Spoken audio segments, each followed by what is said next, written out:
So how is frontline therapy for myeloma changing? So I think it's always challenging because in these kinds of audiences, there are people who are very new to myeloma and there's people who know really a lot.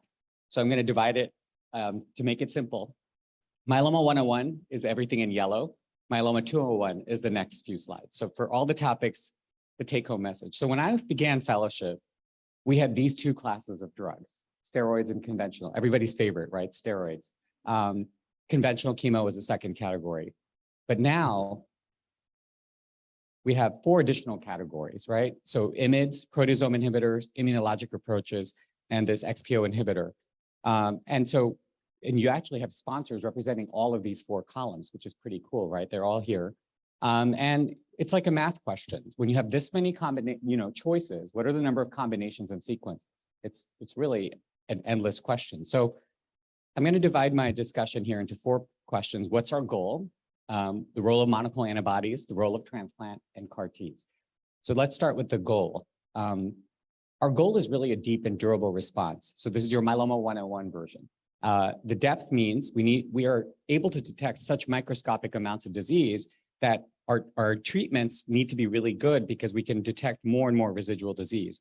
So we really want to eradicate myeloma everywhere. And this is what makes myeloma unique and different than other cancers, because you can't just look at the bone marrow, you can't just look at the blood, you can't just look at the imaging, you got to look at it all. And that's why blood, your favorite, the urine studies, the imaging, PET scans, MRIs, and the bone marrow. And then we need to not only eradicate it, but you have to keep it there, because so what if it's gone, if it comes back quickly? That's not enough. And what we know is that the deeper and longer lasting your remissions are, that's going to translate into living longer, which is ultimately the goal for all of us, right? So ideally, we want to not just do that, but with as little therapy as possible. And our best chance of achieving this goal is actually in the newly diagnosed setting. So with that, let's go to the 201. So we know that historically, it's not a good idea to save your good drugs for later, because not every patient is going to get to every line of therapy. And as you keep treating patients on the right side, the durations of these remissions diminish. So we want to use our best drugs up front and to eradicate that disease. This is a war against cancer, and you got to get that enemy suppressed as much as possible. But that doesn't mean everybody needs every drug forever. We need to be thoughtful about that, but it just means you have to hit the disease hard. So let's now move to monoclonal antibodies. So the 101 version of this is that in patients who are not getting a transplant, daratumumab with lenalidomide and dex, the DRD, as we call it, is a game changer. Longer myeloma remissions, actually, these numbers are astounding. We'll see the numbers.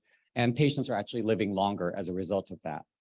For the transplant patients, daratumumab given with bortezomib, lenalidomide, and dex, or Velcade, Revlimid, and dex, as you might know, DVRD, is looking really promising, and many US doctors have adopted this, and we can talk a little bit more about that. So myeloma 202 version, if you really want to know why is DRD such a game changer, these are all the regimens that we could typically use in patients without transplant. So there's this study on the left called the VRD, Velcade RevDex versus RevDex, RVD Light, this European regimen, Dara-VMP, the Maya regimen, which is the DRD, and the tourmaline. So what is this graph showing? It's showing you the blue line is what's the experimental arm. So what are we trying to do better than?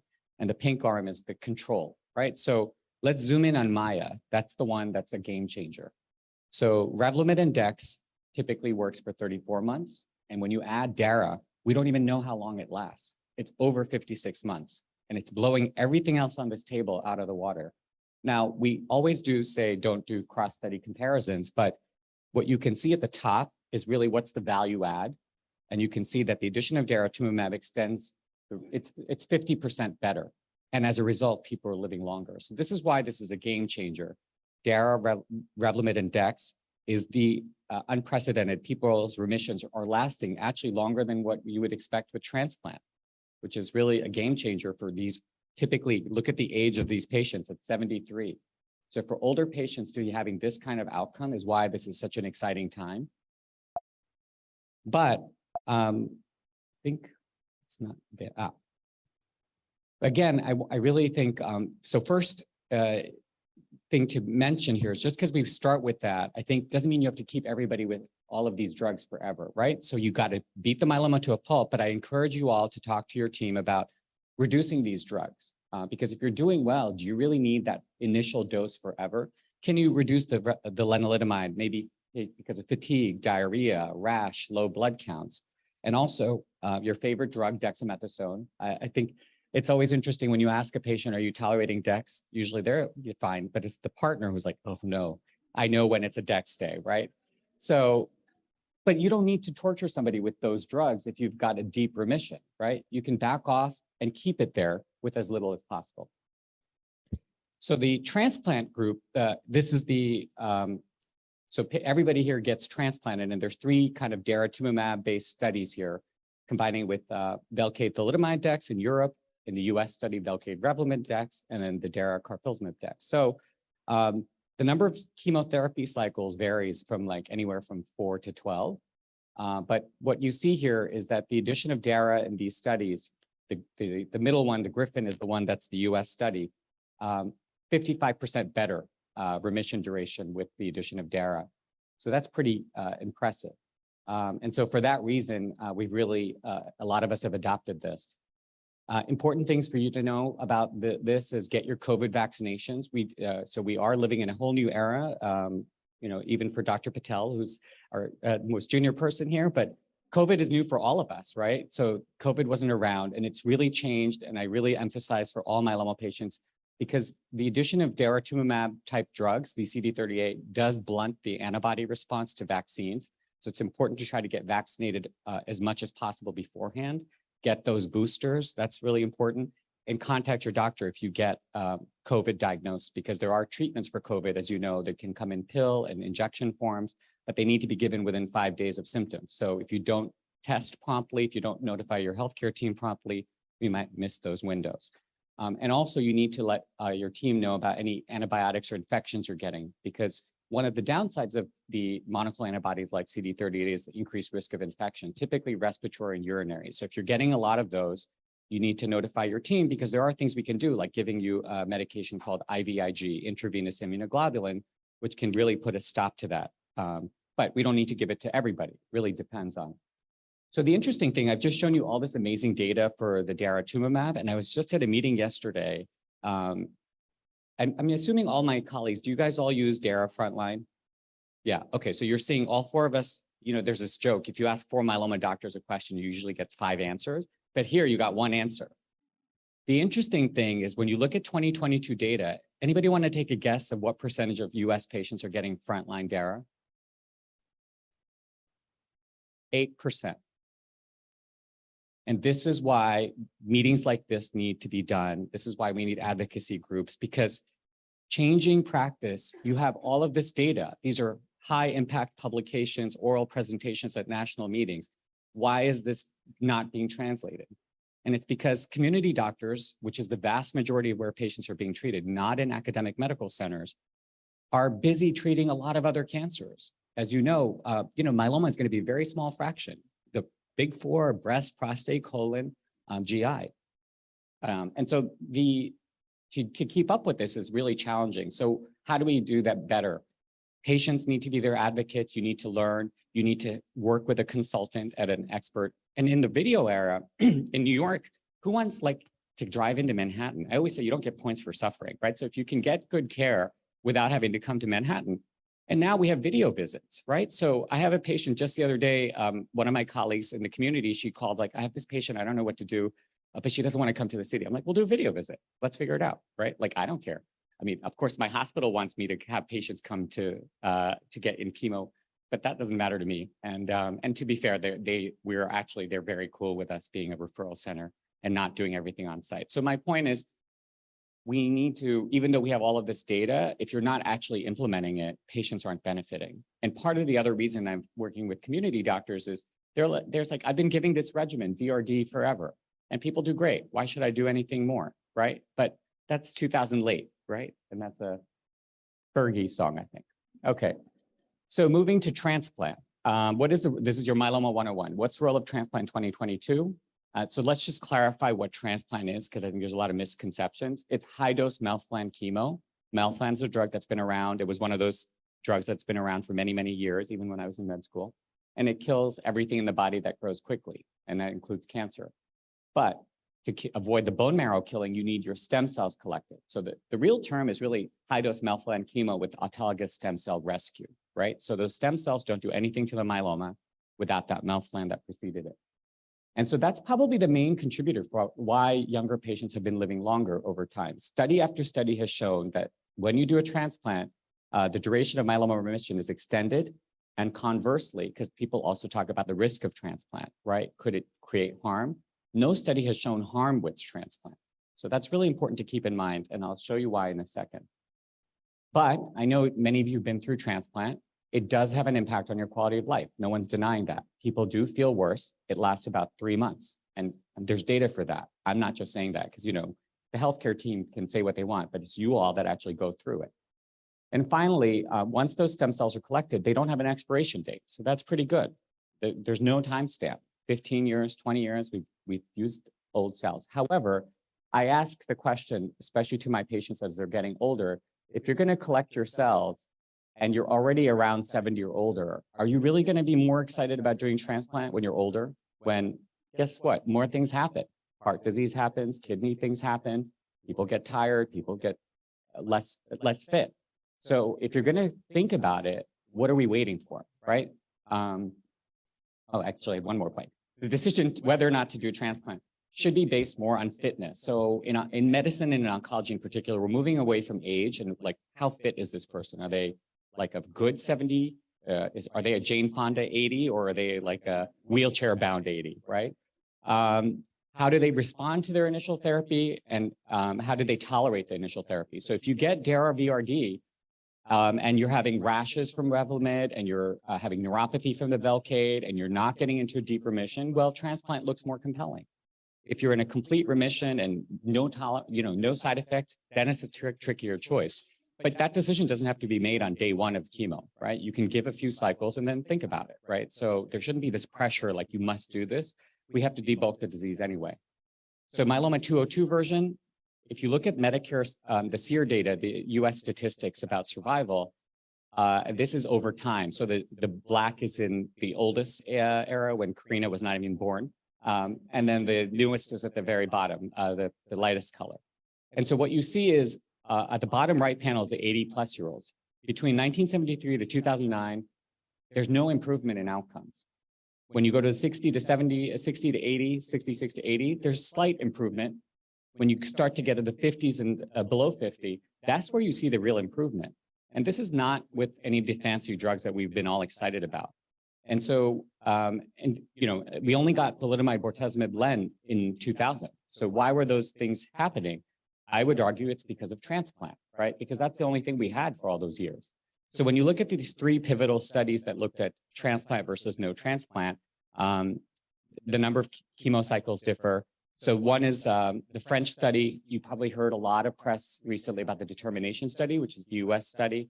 And then there's an Italian study. And they tell you all the same message. At the top, you can see there's between a 35 to 55% improvement in the duration of remission with a transplant. I'll call you some special things in the bottom. In the French study, which has the longest follow-up, about a third of patients with transplant have not relapsed even after 8 years, which is, again, very impressive because these patients aren't getting CAR-Ts and bispecifics. This is just classical treatment. And with determination, this one actually showed a 224% improvement in high-risk patients, right? So particularly for high-risk disease, there seems to be a role for transplant. So what about the patient experience? This is the quality of life data that I was showing you that basically shows that when you look at overall health, physical functioning, role functioning, are you able to do things, side effects?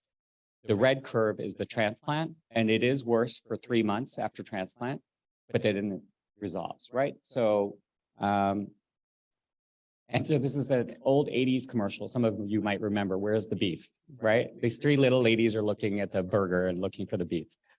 And so my point with this slide is I know some of you, there's a lot of emotion with transplant. I feel like people come into this with like, I want transplant, I don't want transplant.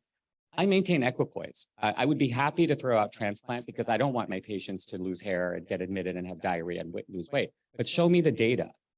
And what I mean by that is it's not good enough to just show that you're equivalent. You have to show superiority because remember, all of these new regimens do not have the follow-up of transplant. I just showed you 4 decades of outcomes with transplant.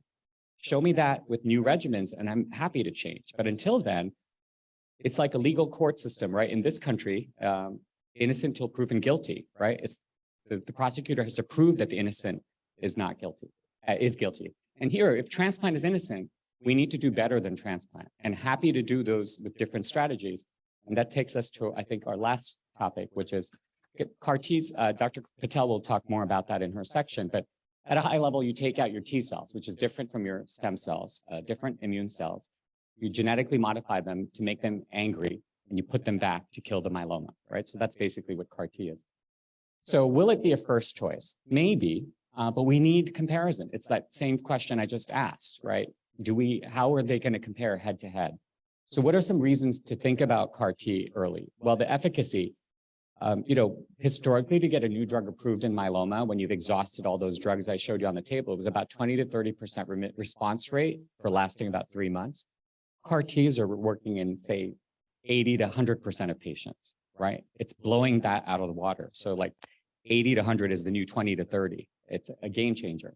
So with that kind of response rate and durability, especially with this cilta-cel or Carvykti is the brand name, keep in mind these are first generation CARs. We just started doing these, right? So we're very early. And these was in patients who've been totally beaten up with therapy, 5, 6 different regimens of chemotherapy. So if we're getting that kind of response in these heavily treated patients, the question, of course, is how well might it do as you move up? Patient experience cannot be emphasized. When we have more and more choices, like the risk and benefit profile are comparable, your experience matters more, right? And you know what? I have so many patients that have gone through CAR T, and if it wasn't for COVID, it's the first time in their myeloma journey that they're untethered from the cancer center. You don't need to be coming in for your weekly, monthly visits. You just travel the world. And some of our patients, I just had a patient who was finally able to go visit her family in Australia and Paris because she'd, penta-refractory, multiple lines of therapy, and it's a game changer. Safety is the big question, of course, when you're moving something earlier. So far, we don't see any increase in toxicity with less heavily treated patients, so that's encouraging. What about the cons of CAR T? Is it going to be feasible? If your myeloma is rapidly progressing, it's hard to get through the whole process of collecting cells and then getting to actual CAR T. And there's a tremendous limitation of slots. Every site has many, many more patients that are waiting for CAR T than can get CAR T. And efficacy, again, going back to my where's the beef question, we need long-term data, right? So far, we have about probably maximum 2 to 3 year follow-up, but that's not enough. When you have a transplant outcome at 8 years, it's really need more long-term data, both in terms of the durability of response. We need to know that even MRD negative patients, which means you can't detect disease, some of those patients relapse too. So especially for, we know that some of the places where CAR T is not a end-all and be-all is for high-risk disease, particularly myeloma outside of the marrow. We call that extramedullary disease. And also not all CAR Ts are created equal. So that's another reason not to jump up. And finally, safety. We don't have as much data in elderly people, so really frail elderly in particular. The safety in renal failure, bulky disease. We don't have long-term data yet on these products. COVID-related deaths have been known, infections, neurologic concerns, secondary cancers we don't have. And so I think in the interest of time, I'll skip this slide, but this basically tells you about how T cells are collected. And then this just shows the dramatic difference in how historically the response rate, the remission duration for pomalidomide, carfilzomib, dara, selinexor, and how long the remissions lasted. And look at cilta-cel, which is Carvykti, right? It just blows that out of the water. This is a game-changing time. And so some examples of studies in newly diagnosed patients at the top where we're comparing, for example, dara-VRd with cilta-cel or Carvykti versus transplant, right? So that's an important head-to-head study for high-risk patients going straight to CAR T, also the role of in the post-transplant setting. So a lot of different studies that are ongoing. And then my other, I was asked to debate at European Hematology Society, CAR T versus bispecific. So which one will win? And one thing I just saw, which I think was, so, I asked you what percentage of newly diagnosed patients are getting DARA. What percentage of patients in the US are getting transplant? This is a little bit older data, but the blue is the transplant patients, 12%. I was in Australia last week, their number is 70%. And I think part of that is if you don't have as many drug choices, you have to go with what you have, right? But this is the data. And my point with that is, we all want these CAR Ts, which is like the Rolls-Royce Phantom. But the reality is, it's the Corollas of the world that are making the world go round. And I'm not making a cost comparison here. Bispecifics are going to be just as expensive to give. But what I'm saying is that there's 50 million Corollas being sold globally and far fewer Rolls-Royce. So until CAR Ts become more widely available, it's going to be hard to do that. And then I just want to end on a really positive note, because I think we were asked to be talking about cure, which I don't think we can talk about enough. So this is not just me saying there's cures, this is data. So this is data from the International Myeloma Working Group, which was almost 7,300 myeloma patients from various studies around the world who got transplant. And look at so the way you read these curves is that if somebody's relapsing, the curve goes down, and if they're not, then it's flat. And what you're seeing at this bottom is there looks like to be a tail. These 15% of patients have not relapsed with 20 years of follow-up. So we are curing myeloma, and we need to do that in more numbers of patients, and we need to know whom we're curing so that we can discontinue therapy. But because the remaining patients have not been cured. So I don't want you to think like, okay, I'm cured, I don't need chemo, but we need to know who those are. And we are doing better, because if you look at the gap, so in the red line is what the age expected survival is, and in the black line is what myeloma is. And you can see with the most recent curves, that blue curve, which is the most favorable risk patients, they're approaching much, much closer to that flat line. But then the high risk patients, we have a lot of work to do. And so this is why I said it in my introductory thing, which was that we have to stop treating myeloma as a one size fits all. These patients are going to do very differently. We need to be thoughtful about how long those well-behaved patients, the good myelomas, can we discontinue therapy? And at the other extreme, we need to do a lot better for those high-risk patients. And just wanted to thank my entire team at Mount Sinai, and of course, the patients and caregivers. All of the progress is because you all have participated in clinical trials. Without that, we would be stuck where Dr. Patel joined us many years ago. But thank you for your attention. Happy.